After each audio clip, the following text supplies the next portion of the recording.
Olá, meus amigos, que o Senhor Deus abençoe a todos vocês poderosamente. Estamos aqui novamente neste vídeo para falar sobre a fé que se vê, a fé que se enxerga. Olha, a fé, quando nós falamos a palavra fé, o que você imagina? O que você acha que a fé é? Como é que a fé é? Que aparência tem? É possível você descrever a fé como você descreve um objeto?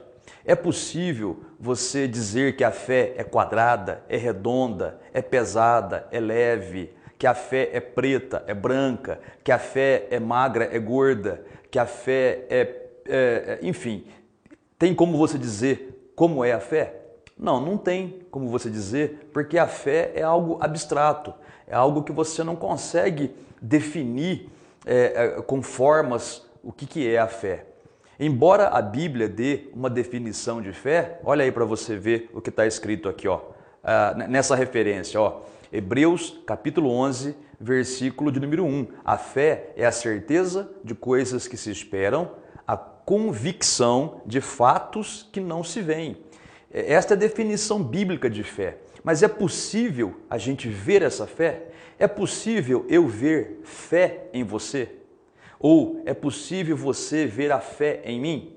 Bom, a Bíblia diz que é possível. Embora a fé seja algo íntimo da gente, embora a fé seja algo abstrato, não é algo concreto, né? Que você pode, como eu disse agora há pouco, dar uma forma. É quadrado, é retangular, é um cubo, é um triângulo, enfim, não tem como. Mas a Bíblia diz que a fé é a certeza de coisas que se esperam, como eu já disse, a convicção de fatos que não se veem, mas também é possível sim eu ver a sua fé e você ver a minha fé. Por quê? Porque existe um texto bíblico onde a Bíblia relata que o Senhor Jesus viu a fé. Agora presta bem atenção, não é qualquer fé, é a fé que produz milagres, porque é essa fé que nós precisamos. Nós não precisamos da fé religiosa, daquela fé que apenas acha que Deus existe, não é? Aquela fé onde a pessoa fala assim, eu tenho tanta fé, eu sou uma pessoa de fé, e a pessoa está sofrendo que nem cão sem dono. Como eu sempre digo, né? A pessoa às vezes não está comendo o pão que o diabo amassou, ela é o próprio pão que o diabo está amassando. Então a pessoa, muitas vezes, ela tem uma fé religiosa. Então só porque frequenta igreja, só porque tem uma Bíblia, só porque fala com Deus, isso não significa fé. A fé verdadeira, ela é algo além disso, mas é possível vê-la. Vamos ver o texto bíblico aí? Leia comigo, a referência bíblica vai aparecer aí, ó. Marcos, capítulo 2, do versículo 1 em diante. Olha o que diz a palavra do Senhor. Dias depois, entrou Jesus de novo em Cafarnaum, e logo correu que ele estava em casa. Muitos afluíram para ali, tantos que nem mesmo junto à porta eles achavam lugar, e anunciava-lhes a palavra. Quer dizer, Jesus estava numa casa, tinha tanta gente, a casa estava entupida de gente, não tinha como entrar nem como sair, e Jesus lá dentro ensinando a palavra. Versículo 3.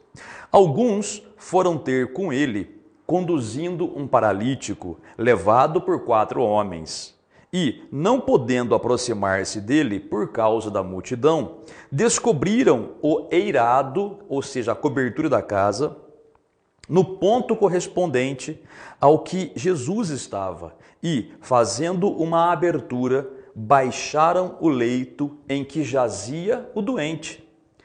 Agora vem o versículo-chave do nosso texto, do nosso tema de hoje. Olha aí, versículo 5. Vendo-lhes a fé, Jesus disse ao paralítico, filho, os teus pecados estão perdoados. Para um pouquinho aqui para você meditar comigo nessa palavra e vamos fluir na inspiração e na direção do Espírito Santo. Pensa comigo, raciocina e faz o quadro. 4 homens levando um amigo paralítico numa maca, levando até Jesus, porque a fama de Jesus estava percorrendo toda aquela terra. A fama de Jesus era grande. Então, eles ouviram dizer que Jesus estava em determinada casa, foram para lá, levando o paralítico. Mas só que quando chega lá, não conseguem entrar, de tanta gente que tinha. Tanta gente que tinha interessada, curiosos, né? E também gente que queria ouvir a palavra de Deus, mas eles estavam ali para ver Jesus. E eles não conseguiram entrar, ninguém cedia lugar para eles. Até que tiveram uma ideia. Subiram até a cobertura da casa, chamado aqui na Bíblia de eirado. Eirado, veja, as casas daquela região da Palestina não tem telhado como nós conhecemos aqui, né? Inclinados, com duas águas, com telhas para escoar água. Não, eram planos.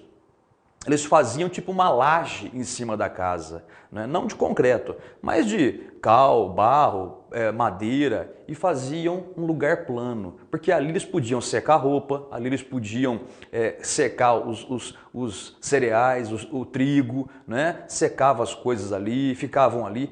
Bom, enfim, eles subiram até essa cobertura chamada eirado, calcularam mais ou menos onde o Senhor Jesus estava, a direção que ele estava embaixo deles, fizeram um buraco no eirado. Imagina o desespero do dono da casa. Estão acabando com a minha casa, sai daí, para com isso. Eles não pararam, continuaram fazendo aquele buraco, amarraram o colega paralítico, para ele não cair, né, evidentemente, e numa corda baixaram o paralítico ali, até onde Jesus estava. Veja, olha o trabalhão que eles tiveram. Veja, eles não voltaram para trás quando encontraram a casa cheia de gente e ninguém dava lugar. Eles não desanimaram. Eles ficaram insistindo até vir a ideia de subir no telhado ou no eirado para fazer um buraco e descer ali. Veja, era pesado, né? A maca, o paralítico, todo um cuidado para não machucar ele. Tudo isso, gente, é a obra que mostra a fé. Por isso que Tiago, na Bíblia, olha a referência bíblica aí, ele diz que a fé sem obras é morta. Ou seja, não adianta eu dizer que tenho fé se eu não faço nada. Só falar que tem fé não é nada, é fé morta. Mas se eu faço alguma coisa, se eu tomo uma atitude, se eu ajo, então aí eu vou estar mostrando a minha fé. É isso que aconteceu com eles ali. A atitude deles mostrou a fé para Jesus. Por isso que a Bíblia diz que Jesus, vendo-lhes a fé, vendo a fé que eles tinham através dessa atitude, não é? Então ele viu que havia fé. Então a primeira coisa que o Senhor Jesus fez foi dizer para aquele paralítico, assim que ele foi baixado até ele, ele disse: filho, os teus pecados estão perdoados. Olha que maravilha. Você vai dizer, mas pastor, o paralítico não estava precisando de cura? Estava. Mas por que Jesus falou, perdoados estão os teus pecados? Bom, aqui há uma inferência. Ou seja, nós chegamos a essa conclusão, que aquele homem estava doente por causa do pecado. Você sabe que o pecado traz maldição para a nossa vida? O pecado traz maldição principalmente para a vida do crente que já conhece a palavra de Deus. Você sabia que adulterar traz maldição para a sua vida? Maldição mesmo. Fica tudo amarrado, traz doença, destrói a tua família, faz você ficar fraco, você abre uma porta para os demônios entrar. É verdade. O adultério, a fornicação, a prostituição, os vícios, a mentira, a murmuração, a idolatria, a fofoca, tudo isso. Tentar a Deus, você sabe que não deve fazer algo, mas aí vem o diabo soprar no teu ouvido para tentar você, dizendo: olha, só dessa vez, faz só essa vez que não vai ter problema. E aí você acaba dando ouvidos. Tudo isso é pecado e tudo isso traz consequências. Uma das consequências do pecado é a doença. No caso dele aqui, antes que Jesus pudesse curar aquele homem da paralisia, ele tinha que perdoar os pecados dele. Veja, em outra passagem da Bíblia, o Senhor Jesus curou uma outra pessoa que já não podia andar há 38 anos. E Jesus curou aquele homem. Mas Jesus, logo após, o advertiu e disse: olha, você já está curado, não peque mais, para que algo pior não te aconteça. Veja, Jesus estava dizendo: olha, você ficou doente por causa do pecado. Se você pecar de novo, depois de ter conhecido a verdade e depois de ter recebido esse milagre, você vai ficar pior do que estava. Gente, abra os seus olhos. Somos crentes no Senhor Jesus. Nós não somos do mundo. O curso do mundo é o pecado, são os prazeres, são as facilidades. Mas só que isso traz um prazer momentâneo, mas depois é destruição, uma vida deprimida, uma vida depressiva, uma vida derrotada, uma vida com doença, uma vida onde nada dá certo para você. Por isso que você vê pessoas por aí que até se suicidam, até se matam, até tiram a própria vida, de tanto desespero que eles têm, que essas pessoas têm, porque não se sentem felizes. Por quê? Porque não estão na presença de Deus. Quem escolhe viver no pecado, escolhe viver na maldição. Então, se você quer bênção e milagre de Deus, olha, ainda que você tenha pecado, se volte para Deus, peça perdão, porque se Jesus perdoou o pecado daquele homem, foi porque no íntimo ele sabia do erro dele e se arrependeu. E Jesus disse, estão perdoados os teus pecados. E depois, para finalizar o milagre, por causa da fé que essas pessoas tinham, veja que aqui, ainda por cima, no final, Jesus falou, eu te mando, versículo 11, eu te mando, levanta-te, toma o teu leito e vai para a tua casa. Então ele se levantou e no mesmo instante, tomando o leito, retirou-se à vista de todos, a ponto de se admirarem todos e darem glória a Deus, dizendo, jamais vimos coisa assim. Pois é, você vê que Jesus operou um grande milagre naquele momento, pela fé daqueles 4 rapazes, eles tiveram fé para interceder pelo amigo, com certeza o amigo também, paralítico, tinha lá uma dose de fé, e essa fé foi demonstrada através de atitudes. Então, se você quer milagres, haja na sua fé, pratique a fé segundo a palavra de Deus. Não fique aí apenas dizendo eu tenho fé e não faz nada. Não, tem que fazer alguma coisa. Está enfermo? Nós vamos orar agora.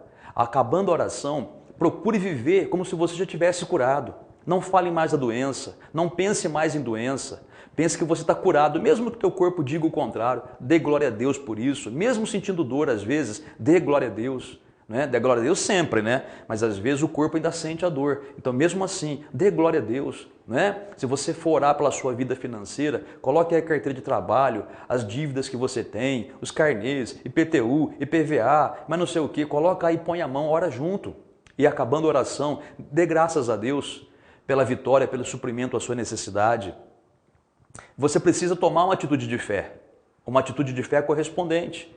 Se você realmente crê num Deus de milagre, você precisa ter fé. E essa fé tem que ser demonstrada por atitudes. Então haja na fé, haja mesmo, com confiança. E Deus vai te confirmar do mesmo jeito que confirmou aquele homem ali. Tá bom? Vamos fazer a oração da fé agora? Então você vai orar comigo e logo após a oração você vai levantar os braços, dar glória a Deus, você vai viver como se já tivesse liberto, curado, você vai viver alegre e feliz, mesmo diante dos problemas, você vai mostrar que tem fé, tá? Você vai agradecer a Deus por tudo, você vai amanhã, de repente, aí você vai procurar o seu trabalho, né? Porque se você orou pedindo um trabalho para Deus, amanhã você não vai ver se vai conseguir. Você vai atrás do trabalho que Deus já te preparou, pela fé, entendeu? Você vai sair de casa como quem diz, vou tomar posse do meu trabalho agora. Não fique em casa, tô desanimado, tô triste. Não, isso aí não é fé, isso é descrença total. Deus não abençoa incrédulo. Mesmo que você já aceitou Jesus, Deus não abençoa crente incrédulo. É até um paradoxo aí, né? É estranho, né? Crente que não crê, é até estranho de dizer isso aí. É um conflito nas duas expressões juntas, né? O crente tem que mostrar que crê. Então creia e receba a sua vitória. Vamos orar? Pegue o copo com água, os demais elementos e vamos falar com Deus então. Senhor nosso Deus e Pai, louvado seja o Teu nome. Te damos graças por este momento, te damos graças pela Tua presença, te damos graças pela Tua palavra. Obrigado, Pai, porque o Senhor nos mostra que a nossa fé tem que ser mostrada, tem que ser ativada, tem que ser praticada, colocada em ação. Meu Pai, essa pessoa que ora comigo, Pai, ela está te pedindo perdão pelos seus pecados, mas ela também está fazendo um propósito agora, de andar na fé, praticar a sua fé, mostrar a sua fé. Meu Deus, levanta essa vida, abençoa, meu Pai, curando, libertando, abrindo uma porta de trabalho, abençoando a família, abençoando os filhos, libertando os filhos, o marido, a esposa, meu Pai, essa pessoa que tem um parente internado no hospital, na UTI, que a mão poderosa do Senhor se estenda, Pai, até aquele local e opere um milagre ali. É o que eu te peço, é o que nós clamamos, é o que nós te pedimos em nome do Senhor Jesus e pela resposta te damos graças. Muito obrigado, amém e graças a Deus. Pai, te peço também, abençoa o copo com água, os demais elementos, os quais recebemos de tuas mãos como uma bênção. Amém e graças a Deus. Muito bem, meu amigo e amiga, beba da água, use os elementos, medita nessa palavra, tá? As referências bíblicas apareceram aí. Se for necessário, assista o vídeo de novo e seja abençoado. Coloque a sua fé em prática para o Senhor Jesus te responder do mesmo jeito que respondeu para aquele homem paralítico, porque ele colocou a fé em ação e Jesus viu essa fé. Coloque a tua fé em ação e o Senhor Jesus verá também e te recompensará, tá bom? Deus te abençoe muito e até a próxima.